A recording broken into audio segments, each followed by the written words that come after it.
அன்பர்களே, நண்பர்களே, உங்கள் வாழ்வின் இனிய காலை வணக்கம். இன்று ஏப்ரல் மாதம் 23ஆம் தேதி, தமிழிற்கு சித்திரை மாதம் 10ஆம் தேதி, புதன்கிழமை. தசமி திதி சாயங்காலம் 4:43 வரை. அதற்கு மேல் ஏகாதசி திதி. அவிட்ட நட்சத்திரம் மத்தியானம் 12:07 வரை. அதற்கு மேல் சதயம் நட்சத்திரம். அப்போ சந்திராஷ்டிரமம் கடகராசிக்காரர்களுக்கு உரியது. இன்று ராகு காலம் மத்தியானம் 12லிருந்து 1:30 வரை. யமகண்டம் காலையில் 7:30லிருந்து 9 வரை. நல்ல நேரம் காலையில் 9:30லிருந்து 10 வரை, 10 to 11, சாயங்காலம் 5 to 6. நீங்கள் அணிய வேண்டிய உடை நிறம் பச்சை கலர் ஷர்ட் போடுவது நல்லது. தவிர்க்க வேண்டியது சிவப்பு கலர். சாப்பிடக்கூடியது டால், அதாவது துவரம்பருப்பில் செய்த பருப்பு அல்லது சாம்பார் உபயோகித்து கொள்ளலாம். நண்பர்களே, இப்போது அந்த ஜோதிட பாட நிகழ்ச்சியில் உத்திர நட்சத்திரத்தை பற்றி பார்த்தோம் இல்லையா? அதை தொடர்வோமாக. உத்திர நட்சத்திரம் 4ஆம் பாதத்தில் பிறந்தவர்கள் இனிமையாக பேசாது எடுத்தறிந்து பேசும் இயல்புடையவராக இருப்பார். படாப்பட்டுன்னு எடுத்தறிஞ்சு தான் பேசுகிறான். அவனுக்கு என்ன தெரியும் அப்படிம்பாங்க, உனக்கு என்ன தெரியும்பாங்க. இனிமையாக பேச மாட்டார்கள். அவங்களோட கேரக்டர். அதே சமயத்தில் செய் நன்றி மறவாத குணமுடையவர். இப்போ எடுத்தறிஞ்சு பேசுகிற சார் நன்றி மறக்க மாட்டார். தன்மானம் மிக்கவராகவும் இருப்பார். குடும்பத்தின் மீது ஈடுபாடு கொண்டவர். மனைவி மக்கள் பாசம் அதிகம் கொண்டவர். வருவாய் வளம் மிக்கவர். எப்படினாலும் இன்கம் பார்த்துருவார். காசு சம்பாதிக்கும் திறமை உடையவர் தான். அதே மாதிரி சகோதர சகோதரிகளை இவர் தான் ஆதரித்து அரவணைத்து செல்வார். கல்வி ஞானம் உடையவர். உறவினர் உதவியை பெறுபவர். சுயமுயற்சியால் வீடு வாகன நிலம் ஈட்டுபவராக இருப்பார். அப்போது அந்த இதில் ஒரே ஒரு என்னென்னா எடுத்தறிந்து பேசும் தன்மை. மற்றபடி இவர் நல்ல குணபாகங்கள் உடையவராகவே இருப்பார். நண்பர்களே, இப்பொழுது நாம் ராசிபலன் நிகழ்ச்சிக்குள் செல்வோம். இந்த நிகழ்ச்சிக்கு பார்க்க விரும்புவோர் தயவுசெய்து சப்ஸ்கிரைப் செய்யவும். மேசராசிக்காரர்களுக்கு இன்று பணவரவு பரவாயில்லை. நண்பர்களிடம் இருந்து உதவி கிடைக்கின்றது.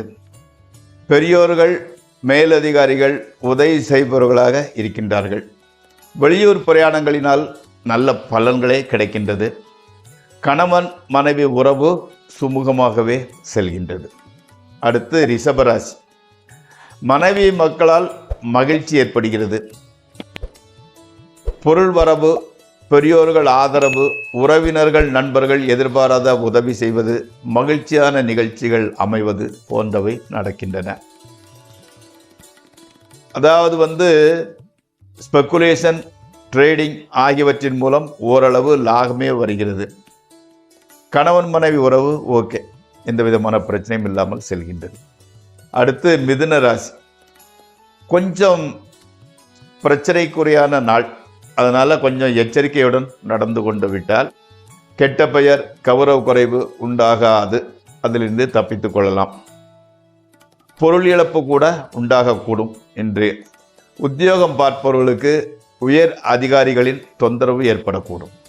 ஸோ நிதானமாக நடந்து கொள்ளுங்கள். அடுத்து கடகராசி. இன்று சந்திராஷ்டிரம தினம். அதனால் எதிலும் பொறுமையுடனும் நிதானத்துடனும் நடந்து கொள்ளுங்கள். மனைவி மக்களிடம் கூட பரிவுடன் பேசாவிட்டால் வீண் சச்சரவு ஏற்படக்கூடும். வீண் மனத்தாங்கள் உண்டாகக்கூடும். புதிய முயற்சிகள், ஸ்பெக்குலேஷன், ட்ரேடிங், தூர பிரயாணம் ஆகியவற்றை தவிர்த்து விடுங்கள். அடுத்து சிம்மராசி. ஸ்பெக்குலேஷன், ட்ரேடிங் ஆகியவற்றின் மூலம் சிறிது லாபமே உண்டாகின்றது. பிரயாணங்களினால் கூட நல்ல பலனே கிடைக்கின்றது. காதலிப்பவர்கள் காதலியோடு ஏதோ டூர், ஒரு சிறு பிக்னிக் மாதிரி சென்று வருகின்றீர்கள். பொருள் சேர்க்கை கூட உண்டாகின்றது. மனைவியினால் மகிழ்ச்சி உண்டாகிறது. பெரியோர்களின் பாராட்டை பெறுகின்றீர்கள். அடுத்து கன்னிராசி. புது நண்பர்கள் வாய்க்கின்றார்கள். ஆடல் பாடல்களிலும் விருப்பமான உணவை சமைத்து சாப்பிடுவதிலும் பொழுது இன்பமாகவே மகிழ்ச்சியாகவே கழிகிறது. சிறு சிறு தொல்லைகள் ஏற்பட்டாலும் பொருளாதாரத்துறையில் முன்னேற்றமும் மனம் மகிழ்ச்சிக்கான நிகழ்ச்சிகளுமே அமைகின்றன. கணவன் மனைவி உறவு கூட சுமூகமாகவே செல்கின்றது. அடுத்து துளாராசி. மக்கள் உத்தியோகத்தில் ஒரு ஸ்டாண்டர்டு ஸ்திரப்பட்டு விட்டார்கள். ஸோ ஜாப் செக்யூரிட்டி, அவங்க பெர்மனண்டான உத்தியோகத்தில் சேர்ந்து விட்டார்கள். உங்களுக்கு புதிய தொழில் ஆரம்பிக்கும் எண்ணம் நிறைவேறப் போகின்றது. பணத்தட்டுப்பாடு மாத்திரம் அப்படியே இருந்து கொண்டு இருக்கிறது, பெரிய அளவில் குறையவில்லை. ஆயினும் மனைவி மக்கள் மகிழ்ச்சி ஏற்படும் வண்ணம் நடந்து கொள்கின்றார்கள். அவர்களால் பணத்தட்டுப்பாடு கூட கொஞ்சம் குறைகிறது. அடுத்து விருச்சிக ராசி. கோர்ட்டு வழக்கு விவகாரங்களில் ஒரு நல்ல திருப்பம் ஏற்படுகிறது. கணவன் மனைவி உறவு மகிழ்ச்சியாகவே இருக்கிறது. வாழ்க்கையில் முன்னேற்றத்திற்கான வழிவகைகள் புலப்படுகின்றன. மாணவர்களுக்கு கல்வியில் பூரண ஈடுபாடு உண்டாகிறது. பொருளாதார முன்னேற்றம் ஏற்படுகின்றது. அடுத்து தனுசு ராசி. சிறு பிரயாணமும் அதன் மூலம் நல்ல பலன்களும் கிடைக்கின்றன. முயற்சிகள் வெற்றியை கொடுக்கப் போகின்றது. பதவி உயர்வு அல்லது ஊதிய உயர்வு சம்பந்தப்பட்ட நல்ல செய்தி சேர்கின்றது. கணவன் மனைவி உறவு மகிழ்ச்சி அளிப்பதாக இருக்கிறது. அடுத்து மகர ராசி. குடும்பத்தில் நல்ல பல விஷயங்கள் நடக்கின்றன. வீட்டிலையும் சரி வெளியிலும் சரி கௌரவம், அந்தஸ்து, செல்வாக்கு, அந்த கிராஃப் கூடிக்கிட்டே போகிறது. ஆனால் வீம்புக்காக ஆடம்பர செலவு செய்கின்றீர்கள். ஸ்பெக்குலேஷன் ட்ரேடிங் ஆகியவற்றில் ஈடுபடாமல் இருப்பது நல்லது. அடுத்து கும்பராசி. கடன் தொல்லை சற்று அதிகமாகிறது. வீட்டிற்கு அருகில் உள்ளோருடன் வீண் சச்சரவு ஏற்படுகின்றது. குடும்பத்தில் மருத்துவ செலவு, மெடிக்கல் எக்ஸ்பெண்டிச்சர் கொஞ்சம் ஜாஸ்தியாகிட்டு போகிறது. சில்லறை தொந்தரவுகள் கொண்டிருக்கின்றன.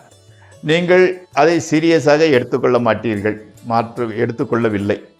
கண், காது இவற்றில் ஏதாவது பிரச்சனைகள் ஏற்படலாம். அடுத்து மீனராசி. சுப செலவுகள் ஏற்படுகின்றன. உறவினர்களுக்கு அவர்களுடனான உறவு அவ்வளவு சொல்லிக்கொள்ளும்படி இல்லை. வண்டி வாகனத்தை கொஞ்சம் மெதுவாக ஓட்டும். பாதத்தில் வலி ஏற்பட வாய்ப்புள்ளது. இவ்வளவுக்கும் மத்தியில் மனைவி மக்கள் மகிழ்ச்சி ஏற்படும் வண்ணம் நடந்து கொள்கின்றார்கள். நண்பர்கள் உதவியாக இருக்கின்றனர். நண்பர்களே, இந்த ராசி பலன் நிகழ்ச்சி இத்துடன் முடிவடைகிறது. நாளை மீண்டும் சந்திப்போம். உங்கள் பால்.